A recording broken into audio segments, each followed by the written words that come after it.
Di sini saya akan menjelaskan tentang hubungan HAM dan hukum Islam. Yang pertama ada pendahuluan. HAM pada dasarnya adalah anugerah Allah yang terbesar kepada manusia dalam menjalankan tugas dan fungsinya sebagai Khalifatullah tanpa diskriminasi antara satu dengan yang lainnya. Hanya saja ada sebagian kalangan yang menganggap bahwa dalam hukum Islam tidak ditemukan rumus HAM, seperti halnya konsep HAM ala Barat, melainkan hanya memuat aturan kewajiban dan tugas untuk patuh kepada Allah dan hukumnya saja. HAM dalam hukum Islam bukan saja mengakui hak antar sesama manusia atau hukukul ibad, tetapi hak itu dilandasi kewajiban asasi manusia untuk mengabdi kepada Allah Subhanahu wa taala. Manusia sebagai makhluk Tuhan secara kodrati dianugerahi hak dasar yang disebut hak asasi, tanpa perbedaan antara satu dengan lainnya.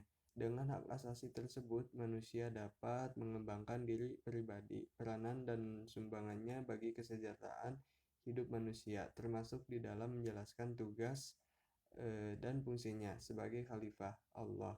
Hak asasi manusia atau HAM merupakan suatu hak dasar yang melekat pada diri tiap manusia karena hak tersebut bukanlah pemberian dari seseorang, organisasi maupun negara, melainkan karunia tidak ternilai dari Allah Subhanahu wa taala. Akan tetapi banyak manusia termasuk diantaranya umat Islam tidak menyadari eksistensi hak-haknya tersebut. Al-Quran dan As-Sunnah sebagai pedoman hidup bagi seluruh manusia telah mengatur hak-hak tersebut. Karenanya, setiap manusia harus mengetahui hak-haknya dan siap memperjuangkannya selama tidak mengambil dan melampaui batas dari hak-hak orang lain.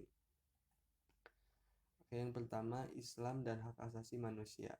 Persoalan hak asasi manusia di kalangan negara-negara Muslim bukanlah suatu hal yang baru. Syariat Islam yang bersifat universal banyak menjelaskan prinsip-prinsip dasar tentang persamaan hak asasi manusia dan kebebasan. Bahkan ketika Nabi Muhammad SAW mendeklarasikan Piagam Madinah, hak asasi manusia ditempatkan dalam posisi tertinggi konstitusi Islam pertama tersebut. Perjalanan sejarah berlakunya hukum Islam di kalangan masyarakat Muslim telah bergeser dari sudut normativitas vertikal menjadi lebih horizontal. Islam memandang bahwa manusia itu mulia karena kemuliaan yang dianugerahkan kepadanya oleh Allah Subhanahu wa taala. Kemuliaan itu dikaitkan dengan penyembahan manusia kepada Rabb-nya atau Tuhannya.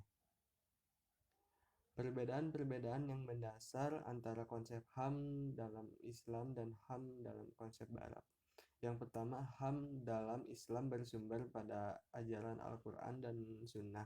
Dasar HAM dalam Al-Quran terdapat pada surat Al-Hujurat ayat 13, yang artinya, "Hai manusia, sesungguhnya kami menciptakan kamu dari seorang laki-laki dan seorang perempuan, dan menjadikan kamu berbangsa-bangsa dan bersuku-suku supaya kamu saling kenal mengenal." Dikatakan bahwa manusia hidup bersuku-suku dan berbangsa-bangsa adalah untuk saling mengenal. Artinya, supaya manusia saling berhubungan dan saling membantu, serta saling memberi manfaat. Tidak mungkin terjadi hubungan yang serasi kalau tidak terpelihara hak persamaan dan kebebasan. Yang kedua, HAM dalam Islam bersifat teosentrik. Artinya manusia dalam hal ini dilihat hanya sebagai makhluk yang dititipi hak-hak dasar oleh Tuhan, bukan sebagai pemilik mutlak. Oleh karena itu, wajib memeliharanya sesuai dengan aturan Tuhan. Dalam penegakan, selain untuk kepentingan kemanusiaan, juga didasari atas kepatuhan dan ketaatan melaksanakan perintah Tuhan dan dalam mencari keridhoannya. Yang ketiga, HAM dalam Islam mengutamakan keseimbangan antara hak dan kewajiban pada seseorang. Karena itu, kepentingan sosial sangat diperhatikan.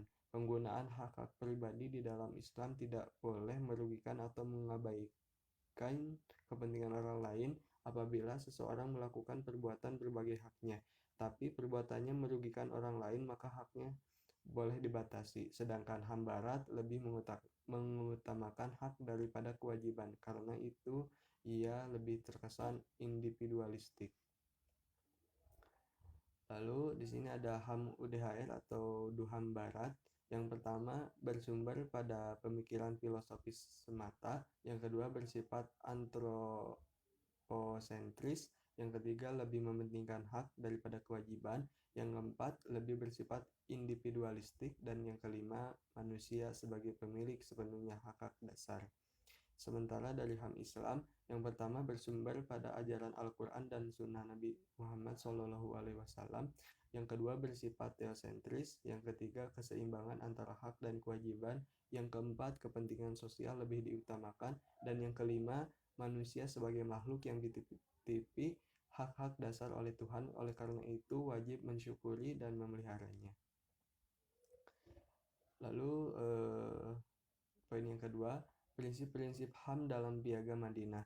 Yang pertama, hak asasi manusia dalam kitab-kitab hadis sahih, hasan, dan musnad tidak hanya satu bentuk diantaranya, bahwasannya Nabi Shallallahu Alaihi Wasallam bersabda dalam khutbah wajib wada, sesungguhnya dalam kajian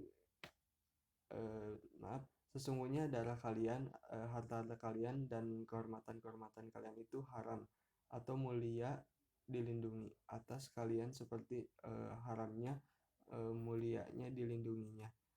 Hari kalian ini di bulan kali ini di negeri kali ini. Tafsir Ibnu Katsir juz 4 halaman 215, Sahih Al-Bukhari nomor 105 dan Sahih Muslim nomor 1218.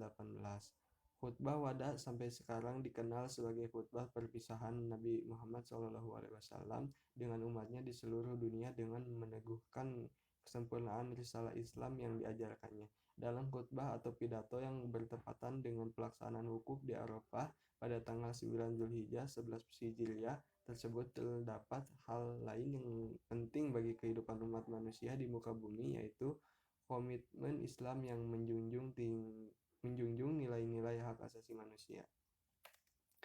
Lalu poin ketiga, hak asasi manusia dalam Al-Quran. Al-Quran sebagai sumber hukum dalam Islam memberikan penghargaan yang tinggi terhadap hak asasi manusia. Al-Quran sebagai sumber hukum pertama bagi umat Islam telah meletakkan dasar-dasar HAM serta kebenaran dan keadilan jauh sebelum timbul pemikiran mengenai hal tersebut pada masyarakat dunia. Hak asasi manusia dalam Al-Quran. Dalam pemeliharaan hidup dan penyediaan sarana kehidupan, misalnya dalam surat Al-Maidah ayat 32 yang artinya, oleh karena itu kami tetapkan suatu hukum bagi Bani Israel bahwa barang siapa yang membunuh seorang manusia bukan karena orang itu membunuh orang lain atau bukan karena membuat kerusakan di muka bumi, maka seakan-akan dia akan membunuh manusia seluruhnya. Dan barang siapa yang memelihara kehidupan seorang manusia, maka seolah-olah dia telah memelihara kehidupan manusia semuanya. Dan sesungguhnya telah datang kepada mereka rasul-rasul kami dengan membawa keterangan-keterangan yang jelas, kemudian banyak di antara mereka sesudah itu sungguh-sungguh melampaui batas dalam berbuat kerusakan di muka bumi. Yang kedua, Al-Quran juga menjelaskan 100 lebih ayat tentang ciptaan dan makhluk-makhluk serta tentang persamaan dalam penciptaan, misalnya dalam surat Al-Hujurat ayat 13. Yang ketiga, Al-Quran telah mengetengahkan sikap menentang kezaliman dan orang-orang yang berbuat zalim dalam ratusan ayat, dan sebaliknya juga memerintahkan berbuat adil, dan puluhan ayat diungkapkan dengan kata adil atau qis dan qisas. Yang keempat, dalam Al-Quran terdapat puluhan ayat yang berbicara mengenai larangan memaksa untuk menjamin kebebasan berpikir, berkeyakinan, dan mengutarakan. Al-Quran terdapat puluhan ayat tentang hidup aspirasi, misalnya yang dikemukakan dalam surat Al-Kahfi ayat 29. Yang kelima, beberapa ayat lain yang menunjukkan penghormatan HAM dalam ajaran Islam, antara lain hak persamaan dan kebebasan, ada pada Quran surat Al-Isra ayat 70, An-Nisa ayat 58, 105, 107, 135, dan Mumahanah ayat 8. Hak hidup Quran surat Al-Maidah ayat 45 dan Al-Isra ayat 33. Hak perlindungan diri Quran surat Al-Balad dari ayat 12 sampai ayat 17, At-Taubah ayat 6. Hak kehormatan pribadi Quran surat At-Taubah ayat 6.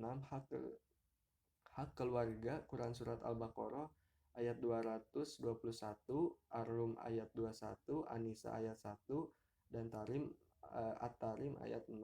Hak kesetaraan wanita dan pria Quran surat Al-Baqarah ayat 228 dan Al-Hujurat ayat 13. Hak anak dari orang tua Quran surat Al-Baqarah ayat 233 dan surat Al-Isra ayat 23 sampai 24. hak mendapatkan pendidikan, Quran Surat Al-Taubah 122, Al-Alaq 1-5, hak kebebasan beragama, Quran Surat Al-Kafirun 1-6, Al-Baqarah 136, dan Al-Kahfi ayat 29. Poin yang keempat, hak asasi manusia dalam hadis. Uraian-uraian berikut merupakan sebagian dari nilai-nilai hak asasi manusia dan keadilan dalam perspektif hadis yang ditemukan di dalam literatur hadis. Hak asasi manusia dalam hadis yang pertama, hak hidup. Di dalam hadis yang diriwayatkan oleh Bukhari menyebutkan bahwa dosa terbesar kedua setelah menyekutukan Allah adalah membunuh anak kandung dikarenakan takut tidak bisa memberikannya makan, atau taktula waladaka kasata anyat ama ma'aka. Hanya saja pada zaman Nabi dahulu hak-hak anak tidak terakomodir menjadi sebuah lembaga seperti dunia sekarang ini dengan adanya Komisi Nasional Hak Asasi Manusia Anak. Yang kedua, hak persamaan keadilan. Hak keadilan nilai universal. Ketika hukum benar-benar ditegakkan, maka tidak akan pandang bulu. Meskipun ketika yang melanggar adalah anak saudaranya sendiri, maka keadilan tetap ditegakkan dengan adil sesuai dengan aturan-aturannya. Sebagaimana Nabi Muhammad pernah bersabda, "Seandainya Fatimah mencuri, maka aku sendiri yang akan memotong tangannya." Ini merupakan suri tauladan yang diberikan oleh Nabi bahwa sebaiknya di dalam melaksanakan tindakan hukum tidak ada pengecualian. Yang ketiga, hak menuntut ilmu. Islam sangat menghargai ilmu. Dalam suatu hadis, Nabi menceritakan tentang kisah Nabi Musa bahwa Nabi Musa pernah menyombongkan diri kepada kaum Bani Israel ketika ia ditanya, "Adakah orang yang lebih tahu daripada engkau, Musa?" Ia menjawab, "Tidak ada." Kemudian Allah menegurnya, "Ada, yaitu hambaku Khadir." Lalu Nabi Musa merantau untuk mencari Khadir guna menimba ilmu darinya, walaupun akhirnya ia gagal dalam mempelajari ilmu sabar. Lalu kisah ini diabadikan oleh Al-Quran di dalam Quran Surat Al-Kahfi ayat 60-82. Di dalam hadis lain, Nabi bersabda bahwa berpikir selama 1 jam lebih berguna daripada beribadah 1 tahun. Terus yang keempat, hak kepemilikan. Kepemilikan juga menjadi nilai yang sangat dihormati di dalam Islam, sehingga untuk memasuki rumah seseorang harus meminta izin dengan mengucapkan salam terlebih dahulu. Hal ini termaktub secara jelas di dalam Quran Surat An-Nur ayat 27-29. Kesimpulan, pembahasan di atas saya dapat menyimpulkan bahwa jawabannya Islam untuk hak asasi manusia mencerminkan tuntutan global dan abadi dan dasar-dasarnya. Tentu saja tidak ada permintaan maaf. Islam pertama kali mengajarkan manusia konsep yang egaliter, universal, dan demokratis. Konsep yang begitu indah dan Barat mengklaim telah mengadopsi pendekatan komprehensif ini melalui munculnya ide-ide dibakukan dalam Deklarasi Universal Hak Asasi Manusia. Islam adalah agama as-sumul. Ajaran Islam mencakup segalanya aspek kehidupan manusia. Islam memberikan ketentuan dan persyaratan dan manusia dari skala terkecil hingga benda penting, dan tentu saja termasuk peraturan dan hadiahnya menghormati hak asasi manusia atau HAM. Tapi itu tidak bersama dokumen terstruktur, tetapi bersebar di seluruh ayat-ayat suci Al-Quran dan Sunnah Nabi Muhammad SAW.